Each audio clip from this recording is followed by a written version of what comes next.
Hello, me again. Okay, podcast number 1. Well, basically, I thought I'd tell you about a book I'm reading. It's called I, Coriander, and it's an historical fantasy based in the time of Oliver Cromwell reigning the Commonwealth. Yeah, it's about a girl called Coriander, who is the daughter of a merchant, a very successful merchant, who later finds out that she is the daughter of a fairy princess from another land. And basically, without giving away too much, she ends up trying to find out where her mum's fairy shadow has gone, because if the queen of the fairyland where her mum originates from finds it, she will use it to rain evilness all over the kingdom. It's a good book. I've read it about 6 times now, or 7, can't remember which. And yeah, it's a good read, and I'd recommend it, definitely recommend it, for anyone else to read. Here's an extract from the book which I think portrays how good it really is. Then I felt a small pudgy hand grab me from behind. "I got her all right," shouted Morse up the stairs. "She's dressed as a boy," but I smelt her out. There was no answer. "Arise!" she shrieked. "Do you hear me? She's come, just as you said she would." I pulled my arm free. "Not so fast," she said. "You shall not get away this time." She looked quite wild, her eyes wide open. She wore no cap. Instead, her long thin hair hung down in greasy rat's tails, so that patches of her bald skull could be seen. Her breath smelled of rancid butter, and her clothes looked unwashed. Suddenly, a light shone from the top of the stairs, and there stood Arise holding a lantern, the light of which was reflected in his insect-green glasses. "Anne," he said, "you have come back to us." Just for one moment, I felt my old fear of him, but I took my courage and said, "Anne, that is not my name, and you know it." "How dare you talk so to a man of God," said Maud, striking out at me. I saw her doing it, and nearly let myself be a child again. Then I heard a voice in my head saying calmly, "You are taller than she.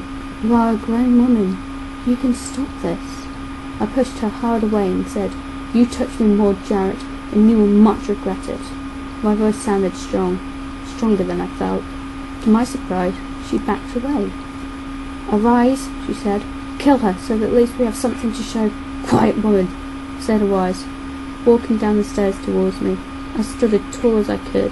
I would rather die, I thought, than flinch from this crooked man. He came near, smelling much of drink, and I comforted myself by thinking he was not as tall as I remembered. "What have you come for?" he asked. "The same thing you seek," I replied. "And what might that be?" he said mockingly. "Fairy silver," I replied. "Do not listen to her," said Maud. "She's the devil trying to trick us." "No, I am not," I said, and I said it clear. I said it for Hester, for Joan, and for Dames. I said it for my father, and I said it for me, Coriander. It is you who have been listening to the devil's words. It is you who have murdered and deceived in the name of your own greed. Arise laughed, a hollow, unpleasant laugh, and lifted his arm. I stood firm. I said, "You are the only devil here."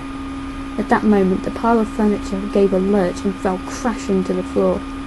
The river door swung open.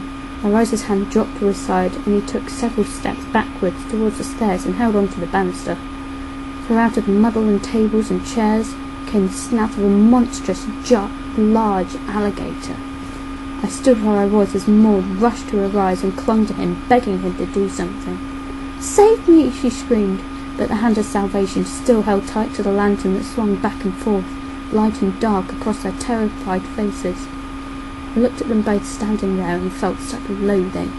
I knew I had nothing to fear from the alligator. He came into the hall and stopped by my side as if he had been looking for me.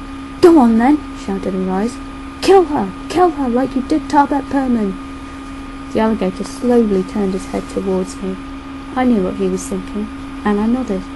The beast moved forwards with great speed towards the stairs. "No!" shouted Arise. "The girl!" He pointed a long-nailed finger in my direction. The alligator advanced towards him. I followed. Arise let out a terrifying scream, and tried hard to pull his leg away. "Come here and help me," he shouted up the stairs. The alligator let go. Arise's stockings were soaked with blood. He hobbled up the stairs and, pushing past Maud, made for my father's old bedchamber, where he fumbled desperately for his ring of keys. Maud lurched after him, but Arise closed the door in her face and locked it. "Let me in," said Maud, banging her fist on the door. "No, woman," said Arise.